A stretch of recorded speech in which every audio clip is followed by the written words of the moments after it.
අලුත් visa category එකක්. ජපන් government එක හා ඉමිග්‍රේෂන් එක විසින් 2027 4 වෙනි මාසේ ඉඳලා අලුත් වීසා කැටගරි එකක් හඳුන්වලා දෙනවා. මේක හඳුන්වන්නේ ESD කියලා. ESD නැත්නම් Employment Skill Development Visa කියලා තමයි මේක හඳුන්වන්නේ. සිංහලෙන් කිව්වොත් නිපුණතා සංවර්ධන වැඩසටහන හැටියට තමයි මේ වීසා එක මේගොල්ලන් හඳුන්වලා තියෙන්නේ. අපි දන්නවා ජපාන් වල තිබෙ එක්තරා වීසා කැටගරි එකක් තමයි ට්‍රේනින් වීසා කියලා කියන්නේ. ඒ වගේම TITP කියන වීසා එක. මේ වීසා දෙකම සාමාන්‍යයෙන් ට්‍රේනින් ප්‍රොසෙස් එකට තමයි මේගොල්ලන් හඳුන්වලා දීලා තිබෙන්නේ. ජපාන් ගවර්න්මන්ට් එක හා ඉමිග්‍රේෂන් එක එකතුවෙන්. හරි. මේ ට්‍රේනින් වීසා එක හා TITP කියන වීසා එක එකතුවේ තියෙන සංශෝධනයක් තමයි මේ ESD වීසා එක කියලා කියන්නේ. නැත්නම් නිපුණතා සංවර්ධන වැඩසටහන හෙවත් Employment Skill Development කියන වීසා එක. මේ වීසා එක සාමාන්‍යයෙන් ට්‍රේනින් වීසා එක හා TITP වීසා එකට වඩා පොඩ්ඩක් විශේෂත්වයක් දක්වන කියන හේතුව තමයි දැන් අපි දන්නවා ට්‍රේනින් වීසා එකක් කියන්නේ සාමාන්‍යයෙන් අවුරුදු 3කට පස්සේ තම රටට යන්න ඕනේ. ක්වොලිෆිකේෂන් අනුව තමන්ට තියෙන වෙනත් ක්වොලිෆිකේෂන් ඉදිරිපත් කරලා අපිට වීසා ප්‍රොසෙස් එකට මෙහිදී වෙනත් වීසා වලට සබ්මිට් කරන්න පුළුවන්. ඒ වගේම සබ්මිට් කර කට්ටිය ඉන්නවා ගොඩක් අපේ ජපානය තුල. හරි. මේ ට්‍රේනින් වීසා එක මේ අලුතෙන් හඳුන්වලා දෙන ESD වීසා එකට තියෙන විශේෂ වැදගත්කම තමයි ඕගොල්ලන්ව ඒ කම්පැනි එකට අවුරුදු 3 වීසා එකක් තමයි මේකට ලැබෙන්නේ. මුලින්ම අවුරුද්දයි අවුරුදු 2 හෝ නැත්නම් අවුරුදු 3 කියන එක තාම මේක හරියට මේගොල්ලන් හඳුන්වලා නැහැ. ගොඩක් දුරට අවුරුදු 3 වීසා එකක් තමයි එකපාර ලැබෙනවා කියලා කියන්නේ.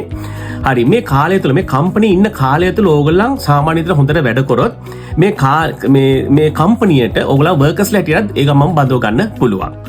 ඔන්න ඕක තමයි තියෙන විශේෂත්වය. මොකද එතකොට ඕගොල්ලන්ගේ ඩිග්‍රියක් ඔයගොල්ලන් හයි ක්වොලිෆිකේෂන් මුකුත් අවශ්‍ය වෙන්නේ නැහැ. නමුත් ඔයගොල්ලන්ගේ ජපනීස් නොලෙජ් එක නම් අනිවාර්ය වෙලා තියෙනවා. නමුත් තව එක දෙයක් තමයි දැන් අපි දන්න සාමාන්‍ය ජපාන් වලට එනකොට N2 මට්ටමේවා තියෙන්න ඕනේ. නමුත් මේ අඳුල්ලා දෙන ESD කියන වීසා එකට අවශ්‍ය වෙන්නේ N5 N4 විතරයි. ගොඩක් දුරට ඒගොල්ලන් N5 වලින් තමයි මේ වීසා එක අඳුල්ලා දෙන්න මේ වීසා එක ප්‍රොසෙස් එකේදී ඔයගොල්ලන්ට ඩොකියුමන්ට් සබ්මිට් කිරීමට අවසර දෙනවා කියලා කියන්නේ. ඒ කියන්නේ සාමාන්‍ය නොලෙජ් එකක් තිබ්බත් ඉදිරියට ඔයගොල්ලන්ට ජපාන් වලට නැවත එන්න පුළුවන් නොයෙකුත් වීසාද. මම ඔයගොල්ලන්ට කියලා තියෙනවා නොයෙකුත් වීඩියෝස් අප්ලෝඩ් කරලා. අතරතුර කිසි දෙයකට බය වෙන්න එපා. ඔය මොන විදියට ගවර්න්මන්ට් මොන විදියට විරුද්ධ පක්ෂයේ කෑ ගැව්වත් නොයෙකුත් වීසා හඳුන්වලා දීලා හරි කමක් නැහැ. ඒගොල්ලෝ ෆොරිනර්ස්ලා ගන්න try කරනවා. සේවකයන් හිඟ ඒගොල්ලන්ට කවදාවත් පුරවන්න බෑ විදේශයන්ගේ ශක්තිය නැතුව. ඒක අනිවාර්යම දෙයක් කොච්චර කිව්වත්. ඒ නිසා බය වෙනවා මේ වීසා එක ඉතාම වැදගත් වීසාවක් වෙනවා ඉදිරියට. අර ඉස්සෙල්ලා කිව්වාගේ හයි ක්වොලිෆිකේෂන් නැතුව ඕගොල්ලන්ට ඒ කම්පැනියත් එක්ක සම්බන්ධ වෙන්න පුළුවන්. ඒ වගේම ඕගොල්ලන්ගේ එක්ස්පීරියන්ස් එක අවුරුදු 3 ලබා ගන්න එක්ස්පීරියන්ස් එක අනුව ඕගොල්ලන්ට වෙන කම්පැනි වලට උනත් ඇප්ලයි කරන්න පුළුවන්. අනිත් එක තමයි පහුලේ සමාජිකයලා.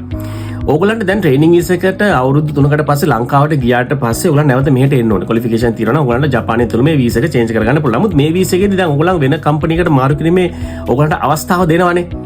හයි ක්වොලිෆිකේෂන් එකක් නැතුව ඕගොල්ලන්ගේ එක ඩිග්‍රීස් ඩිප්ලෝමා වගේ දේවල් ඕගොල්ලන් N2 වගේ නැතුව ඕගොල්ලන් සාමාන්‍ය එක්සෑම් එකට වෙන එකට ජොබ් එකට මාරු වෙන්න පුළුවන් අර එක්ස්පීරියන්ස් එක ගන්න. දැන් මේකදී මම ඉස්සෙල්ලා ඕගොල්ලන්ට කිව්ව විදිහට ඕගොල්ලන්ගේ එක්ස්පීරියන්ස් එක තියෙනවා නම් කම්පැනි එකේ අවුරුදු 3 එක්ස්පීරියන්ස් එක ඕගොල්ලන් වෙන කම්පැනිස් වලට ඕගොල්ලන්ට චේන්ජ් වෙන්න පුළුවන්. ඒ වගේම ඕගොල්ලන්ට ඊට පස්සේ ඕගොල්ලන්ගේ ෆැමිලි එකත් ගැනීමේ ඔයගොල්ලන් ඩිපෙන්ඩ් කරලා ඔයගොල්ලන්ට ගන්න පුළුවන්. අනිත් එක තමයි මේ කෝස් එකේදී ඔයගොල්ලන්ට ජපනීස් නොලෙජ් එකක් පැය 100ක ජපනීස් නොලෙජ් එකක් දෙන්නත් ඒගොල්ලන් කතා කරගෙන යනවා. ඒක කම්පැනි විසින් හෝ ගවර්න්මන්ට් එක විසින් කොහොමද කරනවද කියන එකත් හරියට ඒක තීරණය කරලා නැහැ. ඉතින් ඒක නිසා මේගොල්ලන් මේ වීසා එකේ තවත් එක දෙයක් තමයි දැන් ඇත්තම ජපාන් වල තියෙන මේ ජනාකීර්ණ ප්‍රදේශවල තමයි හැම ෆොරිනර් කෙනෙක්ම එන්න බලන්නේ. හරි ඉන්න බලන්නේ ඒ වගේම එන්න බලන්නේ. ඉතින් ඒක නිසා මේක මැඩ පැවැත්වීම සඳහා තමයි විශේෂයෙන් මේ වීසා එක හඳුන්වලා දීලා තියෙන්නේ. එක්තරා ඒ කියන්නේ මේක හඳුන්වලා දෙන විශේෂතා අතර එකක් තමයි මේ අවුට්ස්ටේෂන් වලට ෆොරිනර්ස්ලාව මේ යොදවලා ඒ කම්පැනිස් වල තියෙන ඩෙවලොප්මන්ට් එක හදන්න. ඒ වගේ කම්පැනිස් වල තියෙන සේවා හිඟය පෙරවීමට තමයි මේ වීසා එක තවත් එක්තරා විශේෂත්වයක් කියලා හඳුන්වන්නේ. ඉතින් ඒ නිසා මේ ට්‍රේනින් කියන වීසා එක දැන් මම කෙටියෙන් කිව්වොත් කලින් තියෙන ට්‍රේනින් වීසා එක තිබ්බහා TITP කියන වීසා එක දෙක එකතු වෙලා තියෙන සංශෝධනයක්. මේක කලින් තිබ්බ වීසා වල ට්‍රේනින් වීසා වලට ඉතාම වැදගත්. ඉතින් අර එක්සෑම් එකත් ඒක ඔළුව N3 2 වෙනකම් බලන්නේ සමන N5 එක්සෑම් එකෙන් එන්න පුළුවන්. පැය 100ක ඔයගොල්ලන්ට දෙනවා මේක ට්‍රේනින් එකක්. ජපනීස් නොලෙජ් එක උදා ෆ්‍රී ලබා දෙන්න මේ ජපාන් ගවර්න්මන්ට් එක මේ ඒ ගැන කල්පනා කතා කරගෙන යනවා. ඒ වගේම අනිත් එක තමයි මගේ අවුට්ස්ටේෂන් වලට තමයි ගොඩක් දුර මේ සේවකයන්ව බඳවා ගැනීමට ඒගොල්ලන් යෝජනා කරලා තියෙන්නේ. මේ වීසා එක ඇත්තම මම ඔයගොල්ලන්ට කලින් කිව්ව විදිහට ට්‍රේනින් වීසා එකේ ඩෙවලොප්මන්ට් එකක්. ඒ කියන්නේ ඇත්තම මේක සේවා වැඩ කරන සේවකයන්ගේ පැත්තට වාසි වෙන විදිහට තමයි මේ වීසා එක හදලා තින්නේ. මේක ක්‍රියාත්මක කරන්න බලාපොරොත්තු වෙන්නේ 2027 4 වෙනි මාසේ ඉඳලා.